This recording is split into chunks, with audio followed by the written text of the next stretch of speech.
Ok, señores, marcador. Aquí. Representantes.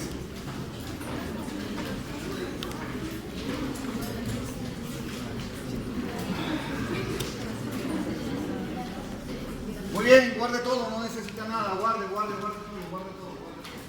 No, sí, es eso.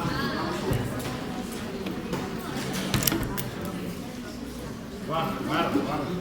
Vamos, tengo que pasar. Manden.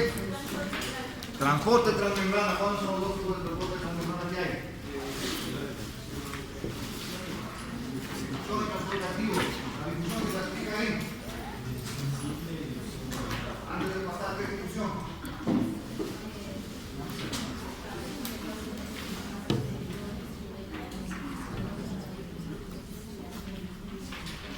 A favor de la gente de concentración sin gasto de energía. Ok, difusión simple. Se hace a través de...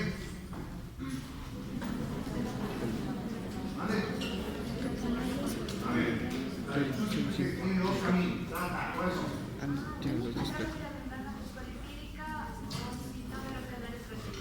A través de la doble capa fosfolípica o canal proteico, a través de la doble capa fosfolípica, ¿qué atraviesa?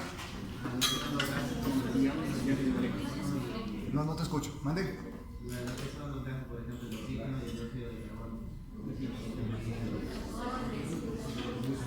O sea, el liposoluble atravesará la membrana, la doble capa fosfolípica y en los canales proteicos, ¿quién atraviesa?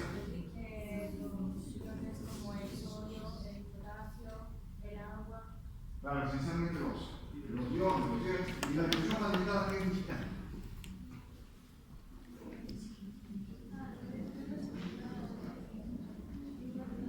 La difusión más limitada es la parte de transporte pasivo, ¿sí o no? Ya, ¿qué es entonces? Difusión facilitada.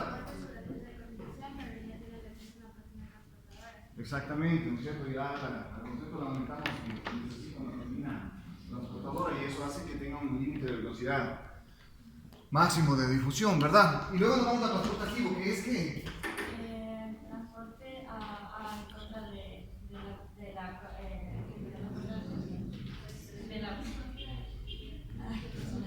el transporte Ni que estuvieras dando algo, reina.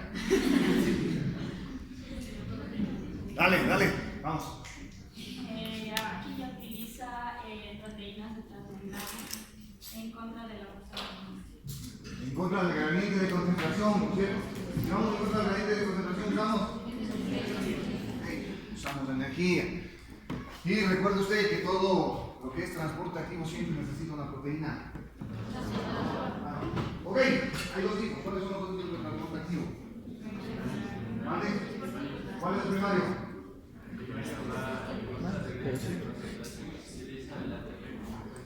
Exactamente, se utiliza ATP como fuente de energía. Ejemplo. ¿Qué hace la bomba de sodio y potasio? Es donde expulsa tres sodios y ingresa los potasios.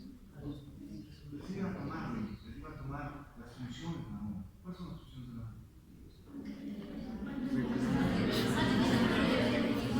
¿Qué hubieras contestado, hijo? Es una bomba electrógena, mantiene un poco de corriente eléctrica, ¿verdad? ¿Qué más? Mantiene volumen intracelular, ¿cierto? Mantiene volumen. ¿Qué más? Mantiene concentración iónica, ¿no es cierto? Es la bomba de sodio y potasio la que hace que el sodio esté en gran cantidad en el extra y el potasio en el intracelular. ¿Y transporte activo secundario utiliza? Correcto, ¿cuáles son los tipos?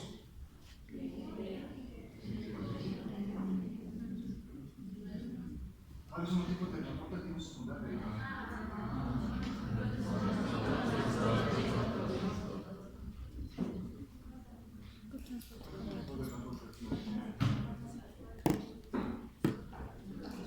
Ok, dime dos ejemplos de contratransporte.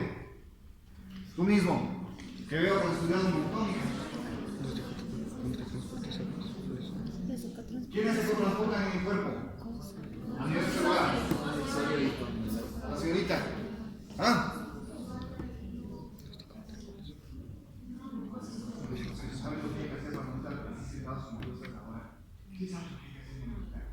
O sea, sabes lo que hay que hacer, ¿no es cierto? Para no estar en el papelón que está pasando ahora. ¿No es cierto? ¿Sabes lo que hay que hacer? Lo único que tienes que hacer es ir a leer el capítulo que les dije que les iba a tomar. ¿No es cierto? Que tiene 6 hojas. En donde habla de transporte de los secundarios, en donde habla del cotransporte, en donde habla que dos sustancias se transportan en el mismo sentido, en donde habla que así se absorben en el tracto gastrointestinal el sodio junto a la glucosa, el sodio junto a los aminoácidos se transportan en el mismo sentido.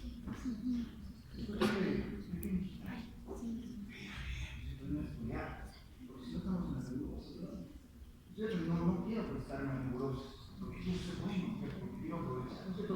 Porque quiero aprovechar el esfuerzo de mis papás, ¿no es cierto? Entonces, si no lo quieres hacer por ti, por lo menos por mí, ¿no es cierto? ¿Ok? Entonces, ¿qué tienes que hacer para mañana? Exacto, es lo único que hay que hacer, ir a leer. Porque acá no te pueden sentar sin venir, ¿qué, mija? Exacto, sin venir, leyendo. Todas las clases, todo el semestre. ¿Ok? Sin venir leyendo. Muy bien, transporte activo del tipo contratransporte. Ejemplos. Eso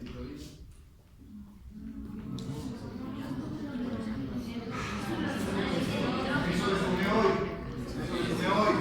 Contratransporte en los túbulos renales, ¿no es cierto? En los túbulos renales proximales que hay entre sodio e hidrógeno. Cuando tenemos sodio y tiramos hidrógeno, ¿ok? Hay muchos más, contratransporte hay muchos más, hay un contratransportador, calcio, sodio, en la célula muscular. Muy bien, hay que leer.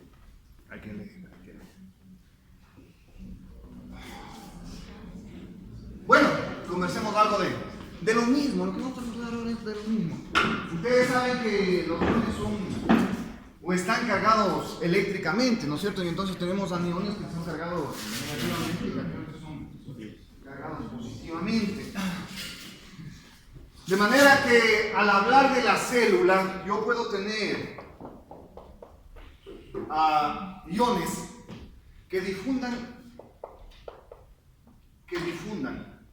esencialmente iones cargados positivamente que difundan al interior de la célula. El momento en que estos iones cargados van e ingresan al interior de la célula, necesariamente volverán el voltaje o causarán que el voltaje en el interior de la célula se haga positivo, como es lógico suponer. Lo mismo pasa si existen iones intracelulares que tienden a ¿qué? A difundir afuera de la célula. Cuando estos iones cargados positivamente difunden hacia afuera de la célula, naturalmente el interior de la célula se quedará con carga negativa, porque en el interior de la célula hay muchos aniones que no son difusibles, que no salen de la célula. Y entonces cuando sacamos cargas positivas de la célula, esto se queda con electronegatividad. Eso es algo que les debe quedar claro ahora que vamos a ver potenciales de membrana. ¿Ok? Eso es lo que vamos a ver ahora. Potenciales de membrana. Entonces, ¿qué quiere decir un potencial de membrana? Es la carga eléctrica que está en el interior de la membrana. Cuando hablamos de potenciales de membrana, estamos hablando de los potenciales eléctricos generados aquí, en el interior de la membrana. De manera que si yo tengo un ion cargado positivamente que ingresa a la célula, esto quedará cargado como, o tendrá una carga positiva. En cambio, si yo tengo iones positivos que difunden hacia afuera de la célula, esto se vuelve ¿qué? Se vuelve negativo, dejando electronegativo el interior de la célula. Ok.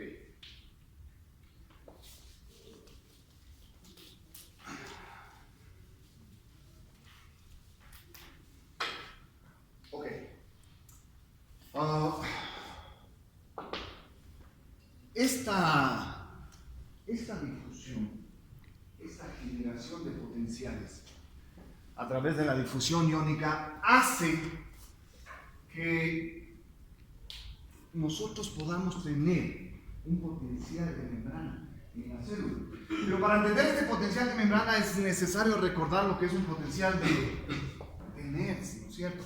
Y entonces volvemos a la célula. Asumamos de lo que les estoy hablando ahora no es un ion al azar, sino asumamos que es el sodio, ¿no es cierto? ¿El sodio dónde está en grandes cantidades? En extracelular, ¿verdad? Asumamos que entonces es el sodio el único generador del potencial de membrana. El sodio es el único generador del potencial de membrana. Si el sodio fuese el último generador del potencial de membrana, el potencial de membrana sería positivo o negativo. ¿Ah? No sé, tú dime, ¿de dónde difunde el sodio? ¿Vale? Estamos hablando de difusión, hijo. La difusión siempre va en qué? ¿En qué sentido? No es cierto, estamos hablando bien ahora sí, ¿no es cierto? Entonces estamos hablando del sodio, que es el ion de predominancia extracelular y que por difusión debería irse hacia dónde. Por lo tanto, si el sodio fuese el único determinante del potencial de membrana, el potencial de membrana sería positivo. ¿Ok? Vamos al potasio. El potasio hace pues el efecto contrario, ¿verdad? El potasio está en grandes cantidades ¿en dónde? En el intracelular. De manera que si el potencial de membrana dependiese de la difusión de potasio, ¿hacia dónde tiende a ir el potasio por difusión? Hacia afuera, sacando cargas positivas. Por lo tanto, si el potasio fuera el único determinante del potencial de membrana, este potencial de membrana sería ¿qué? Perfecto, negativo. Muy bien, ahí nos vamos entendiendo. Muy bien.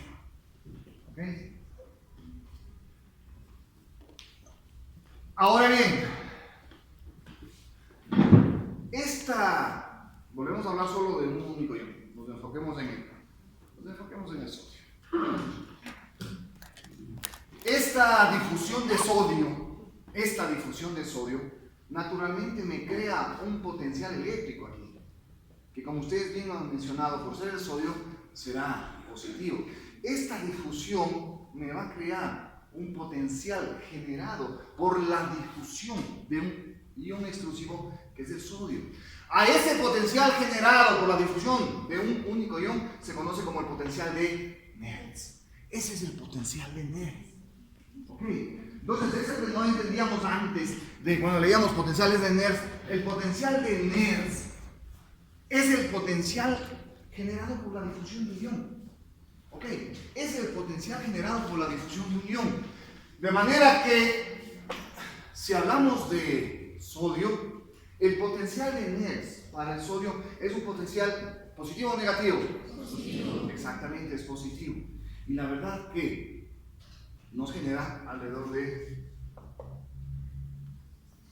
más 60.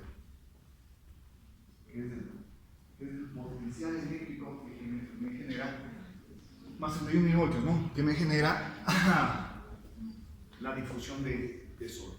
De manera que cuando ustedes lean el potencial de Nernst, será ese potencial generado por la difusión iónica, hasta cuando se define la difusión, se para las concentraciones. Pero cuando se guardan las concentraciones, ¿cuánto me dio de difusión? ¿Cuánto me dio de voltaje? En otras palabras, la difusión del sodio en nuestras células nos da un potencial de Nernst de más 61. Estamos hablando, nuevamente les repito, de cuánto me da de potencial de Nernst siempre al hablar del interior de la membrana, que es lo que nosotros estamos midiendo. ¿Ok?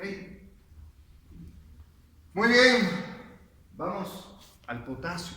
Vamos al potencial de Nernst del potasio. El potencial de Nernst del potasio es, no, ¿ves?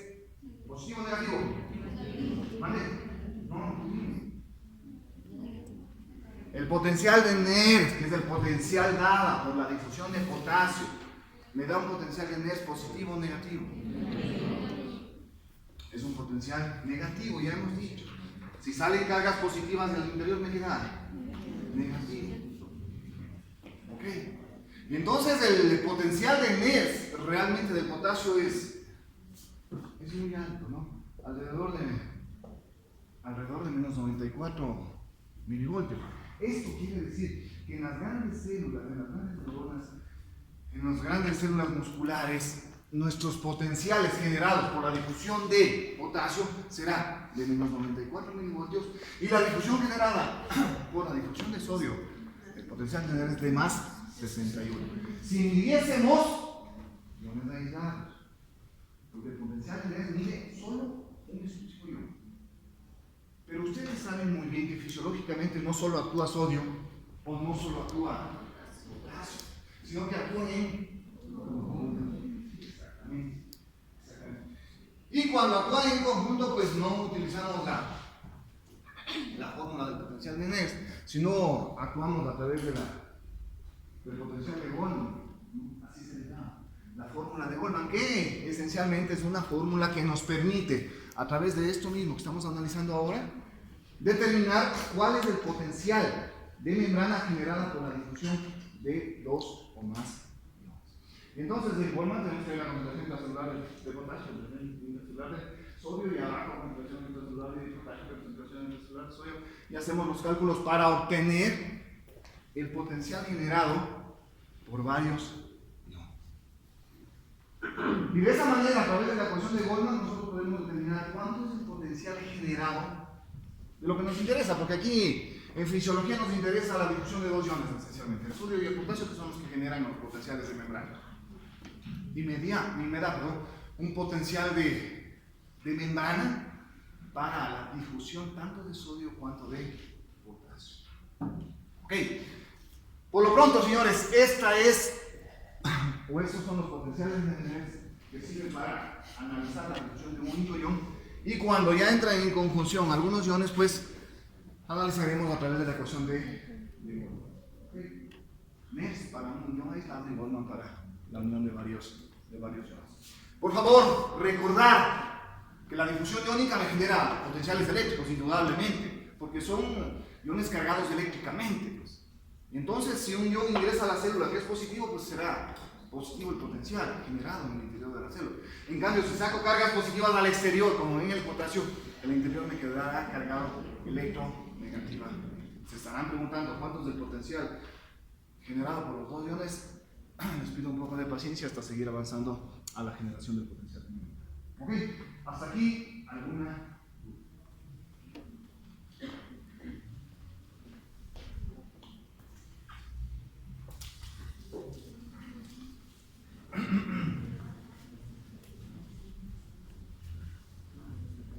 Muy bien. El potencial de membrana, que no es más que el potencial presente en el interior de la membrana, es decir, la carga eléctrica presente en el interior de la membrana, depende de tres factores. Depende de la difusión de potasio, depende de la difusión de sodio y depende. ¿Quién más creen ustedes que genera potencial en el interior de la membrana? ¿Viejo? ¿Quién más genera? No. ¿Quién más genera potencial? Magnesio. Estuviéramos cada que tocamos agua Magnesio. con corriente. ¿Quién más genera potencial eléctrico en la membrana chiquita? La hace pasada. ¿Qué dije? ¿Quién debe generar un adicional en el potencial eléctrico? ¿Quién es? Mira. No. ¿Quién me genera potencial eléctrico que les mencioné en la clase pasada? Claro. ¿Quién me genera potencial eléctrico? ¿La acción de quién me genera potencial eléctrico? Adicional, que no está ahí. Las bombas de sodio y potasio. La acción de la bomba de sodio y potasio, les dije, constantemente nos genera un potencial. Sino que ingresan, ¿verdad? Ok, entonces los determinantes del potencial de membrana son estos tres: la difusión de sodio, la difusión de potasio y la acción de la bomba de sodio y potasio. Si nos vamos al potencial de Nernst, el potencial de Nernst, es decir, el potencial de difusión de potasio, ¿es de cuánto? Mande, potasio, es de. No sé, mijita, tú estás en clase, no yo. Mande. Menos 94, porque el potencial de potasio es negativo. Menos 94 milivoltios. El potencial de sodio es de es más 61 milivoltios. Esto quiere decir que si la célula dependiese solo de la difusión del potasio, el potencial de membrana sería negativo de menos 94. O en su defecto, si dependiese solo de la difusión del sodio, el potencial sería de más 61. Pero hay una cosa importante que debo recordarles. Cuando hablamos de esta difusión de sodio y de potasio, esa difusión la hace a través de unos canales que se conocen como los canales de fuga. Son canales de potasio, realmente, son canales de fuga de potasio, pero esos canales de fuga que no utilizan compuertas, sino que tienen ciertas características especiales, por eso se llama fuga, es como si tuviéramos un chance, una puerta abierta siempre ahí y que nos permite fugarnos. Esos canales de fuga tienen una característica especial, que son mucho más permeables para el potasio que para el sodio. Se habla de que son esos canales de fuga 100 veces más permeables para la difusión de potasio que lo que es para los iones sodio. Entonces eso es importante para que ustedes puedan entender lo siguiente.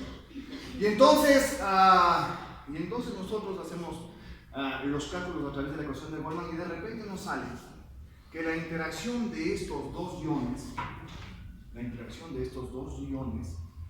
generan un potencial de membrana, positivo o negativo. No sé, tú dime. ¿Positivo o negativo? Positivo o negativo. Positivo o negativo. ¿Por qué? Eso no es cierto. Entonces el mensaje era ese. Que ustedes recuerden que a través de los canales de fuga, estos canales de fuga, a través de esos canales hay mucho más difusión de ¿qué? De potasio que de sodio. De manera que salen muchas más cargas positivas que lo que entra. Por lo tanto, como ustedes bien han contestado, el potencial de membrana generado por la difusión de los dos iones es negativo y está alrededor de menos 86 milivoltios. De manera que si les preguntan cuál es el potencial generado por la difusión iónica, el potencial generado por la difusión iónica, no estamos hablando de sodio y potasio, difusión iónica es de menos 86 milivoltios. Porque casi todo ese potencial depende de ¿qué? De la difusión de potasio, por la gran permeabilidad a través de los canales de fuga. Por la gran permeabilidad que hay. Eso hace que el potencial de membrana generada por los dos sea mucho más cercano al potencial del potasio que al potencial del sodio. ¿Ok? Muy bien, pero el potencial de membrana no es pues de menos 86 milivoltios. No es de menos 86 milivoltios. ¿Quién está en acción ahora? ¿Vale? La bomba de sodio y potasio. ¿Y esta bombita que hacía qué? Funcionalmente, ¿qué hace? A la señorita, vamos, ¿qué hace? Vamos. ¿Qué hace la bomba de sodio y potasio? Aquí tenemos la bomba de sodio y potasio con el switch de ATP acá. ¿Qué hacen las bombas de sodio y potasio cuando cambian de conformación? A la señorita. No, mija, a ver, dime, iónicamente, ¿qué hace? Va a ingresar el sodio y va a salir el potasio. Ya, perfecto, ingresa el sodio y sale el potasio. ¿Qué crees? No, ¿verdad? De ninguna manera.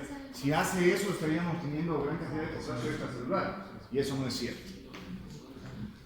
Las bombas de sodio y potasio, les vuelvo a mencionar una vez más, ingresan potasio y sacan sodio. Pero ingresan 3 sodios. Sacan 3 sodios en comparación a 2 potasios que están ingresando. Es decir, siempre están sacando más cargas positivas en comparación a las que va dejando.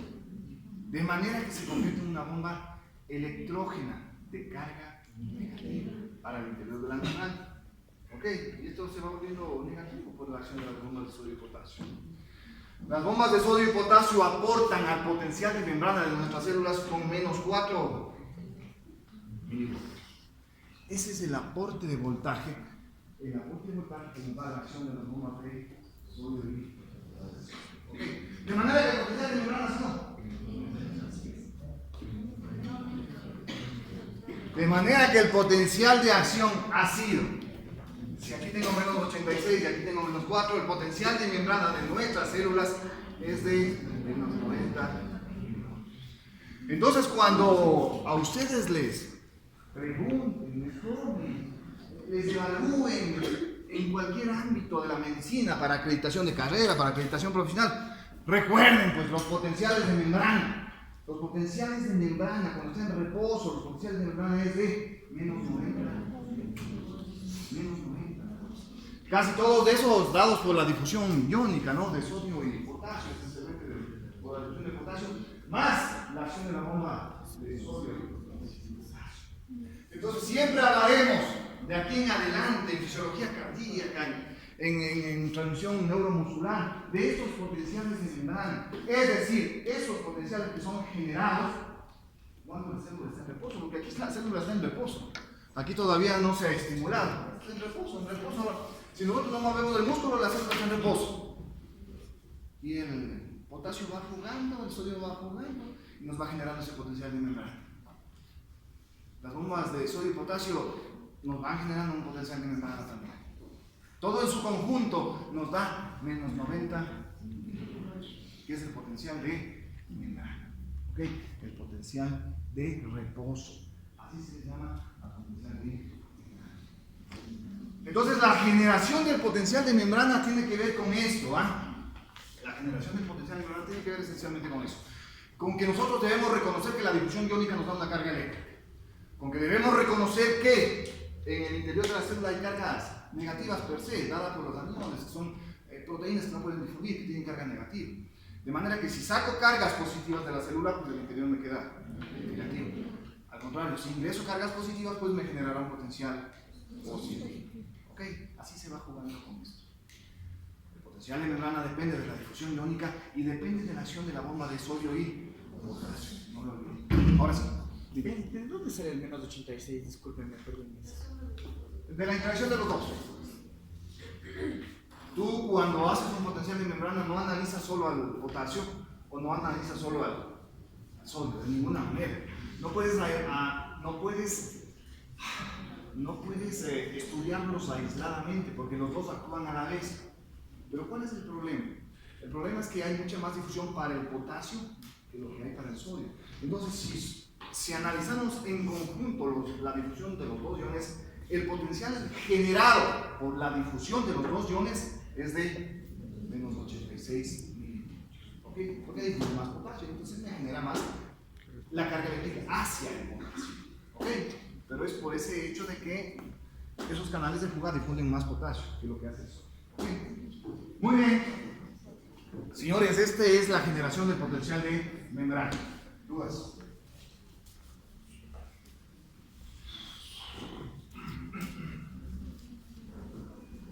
Y les voy a dejar con el saborcito agradable de generarles un potencial de acción. Y entonces, de repente, este potencial de membrana, digamos que esta célula,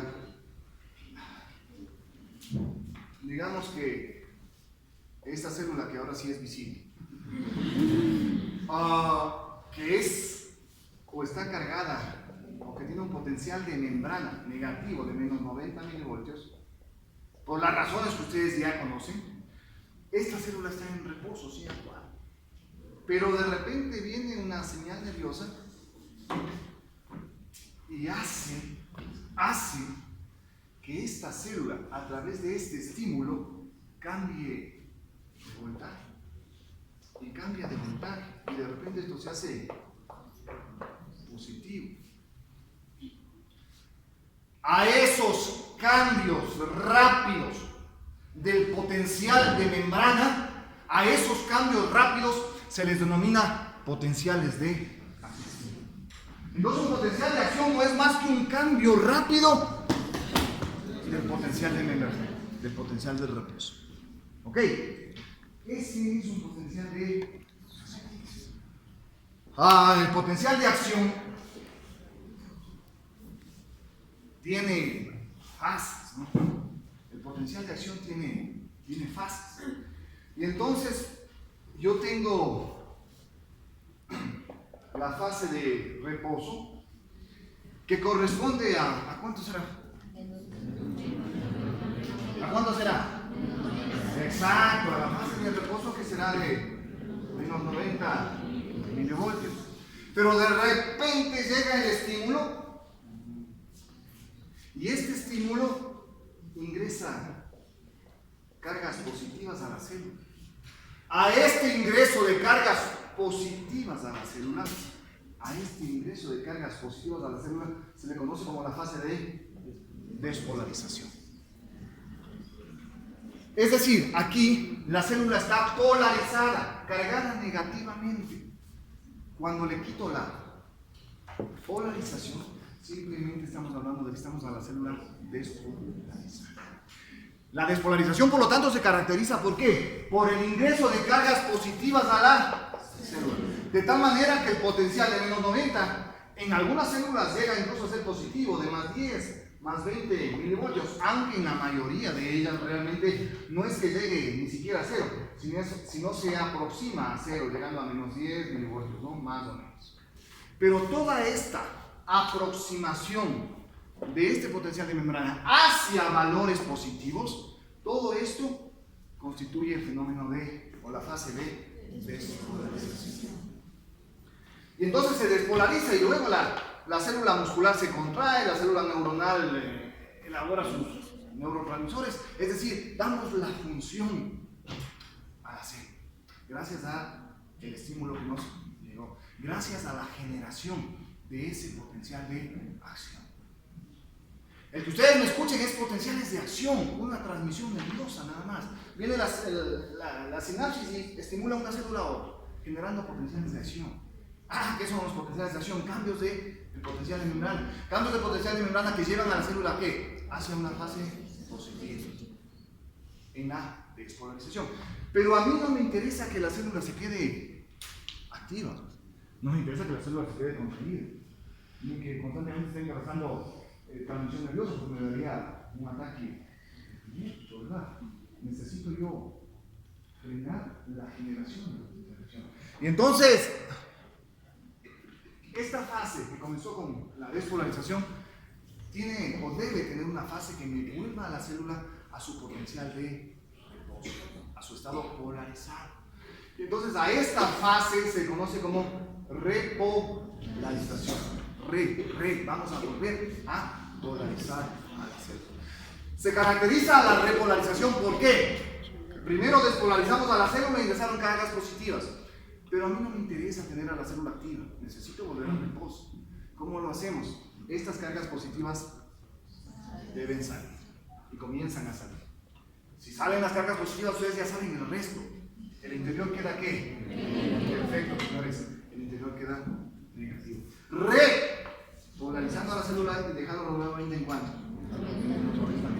Manteniendo el potencial de membrana. Y se mantendrá el potencial de membrana que llegue un nuevo estímulo, ¿verdad? Ok.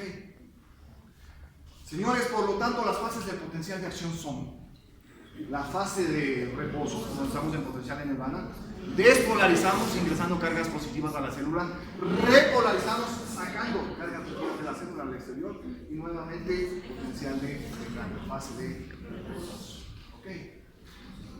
Todo esto es un juego iónico realmente. Todo esto es un juego iónico. ¿Se acuerdan de los canales proteicos, verdad? Deben recordar esos canales. Por cierto, ¿quién dijo así? ¿Cuáles son los dos tipos de activación de canales proteicos que hay?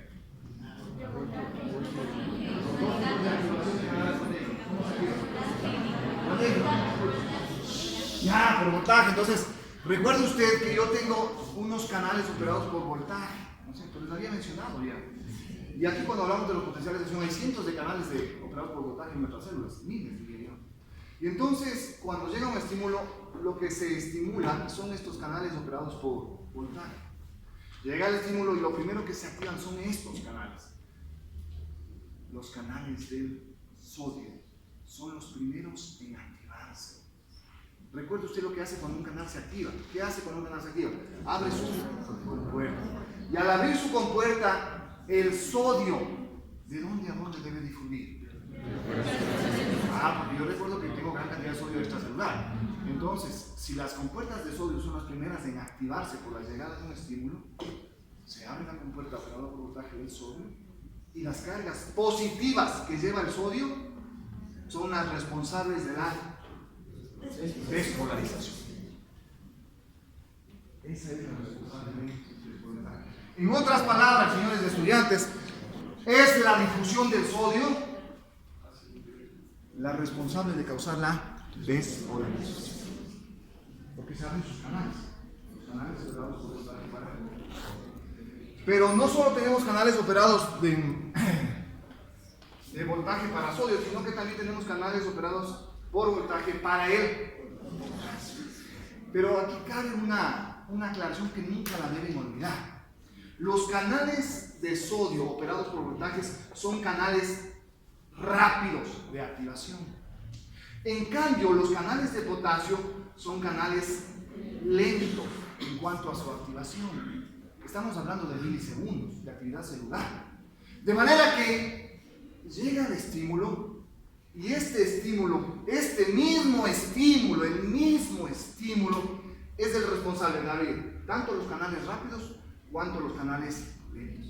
Pero, ¿qué le diferencia uno de otro? La velocidad de activación. Y esa velocidad de activación es la que me permite que exista fases de potencialización. ¿Ok? Esto es facilito de entender. Viene el estímulo y lo primero que se activan son los canales rápidos para el sodio.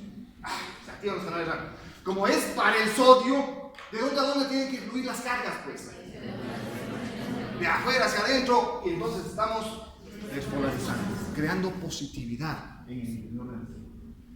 Pero justo cuando ya se inactiva el canal, que es aquí, se activan los canales lentos para el potasio y abre su compuerta, ¿no es cierto? Y si abro la compuerta y yo quiero jugar porque soy potasio, que estoy estrecho en mi medio intracelular, ¿hacia dónde me voy? Y estoy sacando cargas, ¿qué? Quedando al interior, ¿qué? La repolarización tiene que ver con la difusión de potasio. ¿Ok? La repolarización tiene que ver con la difusión de potasio. Y volvemos nuevamente a ¿qué? A generar un potencial de membrana de menos 90 milivoltios. Volvemos a generar un potencial de membrana de menos 90 milivoltios. Se quedará en unos 90 mientras no haya estímulo. Gracias a la acción periódica por los canales del cubo y a la acción de la bomba de sodio y potasio. Hasta que ese nuevo estímulo me permita alzar el brazo, ¿no? Que mi corazón se contraiga, porque todo es estímulo, todo es transmisión, todo es potenciales de acción. Todo es potenciales de acción. Entonces, señores estudiantes, para finalizar este cuento, a ese potencial de membrana que ustedes ya saben que se generó por difusión iónica y por la acción de la bomba de sodio y potasio, a ese potencial de reposo nosotros lo podemos activar. A esos cambios, al potencial de membrana, a esos cambios se les conoce como potenciales de acción. Esos son potenciales de acción. Los potenciales de acción tienen fases: despolarizo, repolarizo, y la fase de reposo. La fase de reposo ya saben por qué es. Polarizamos ¿por qué? Por el ingreso de sodio, y repolarizamos ¿por qué? Por la salida de potasio de la célula, volviendo nuevamente negativa a nuestra célula. Pero usted mire una cosa, ¿no? El potencial de acción hace que ingrese sodio a la célula y hace que salga potasio de la célula. ¿Quién vuelve todo a la normalidad? Señores, eso es fisiología. Toda la normalidad se vuelve gracias a nuestras bombas de sodio y potasio. Se nos restablece las concentraciones. Miren cómo es de, miren cómo es de apasionante esto, ¿no? Cómo es de bonito entender esto, potenciales de acción. ¿Ok? Señores, ¿El estímulo termina cuando empieza a repolarizarse o cuando ya llega? no, el estímulo normalmente acá, cuando la membrana está en reposo. El estímulo llega acá. Entonces, la célula está en reposo, llega el estímulo. Yo la dibujé mal, realmente debería estar acá, la flecha. Aquí llega, cuando está en reposo. En reposo está la célula, llega el estímulo y desencadena los potenciales de acción. Y el estímulo terminaría. Lo que pasa es que el estímulo solo no es estímulo, el estímulo también es un potenciales de acción. Ya lo veremos cuando veamos acoplamiento de potenciación. Pero es un estímulo de acción, ya veremos lo que tiene que ver. El estímulo esencialmente si llegas a una célula y esa célula tiene la unión neuromuscular, la unión entre célula y célula tiene receptores de acetilcolina, y son los receptores de acetilcolina los que realmente llevan el estímulo de una célula. Ya veremos. Normalmente es cuando la célula está en reposo, ¿ok? Dime. Después de la repolarización, ¿en qué momento se activa la bomba sodio-potasio? No, inmediatamente. ¿No? Inmediatamente. La bomba de sodio-potasio siempre está actuando. Siempre, inmediatamente. Nunca dejan de actuar las bombas de sodio-potasio. Se genera, estamos hablando de milisegundos. El potencial de acción dura alrededor de 2-3 milisegundos. Imagínate la rapidez con la que va actuando todos estos mecanismos moleculares, ¿no? Muy bien. ¿Algo más, jóvenes? Muy bien, nos vemos el día de mañana. Miren, ya tienen más para leer. Más, ¿no? Lindo, ¿cierto? Sí. A ver, señores. Nos vemos mañana.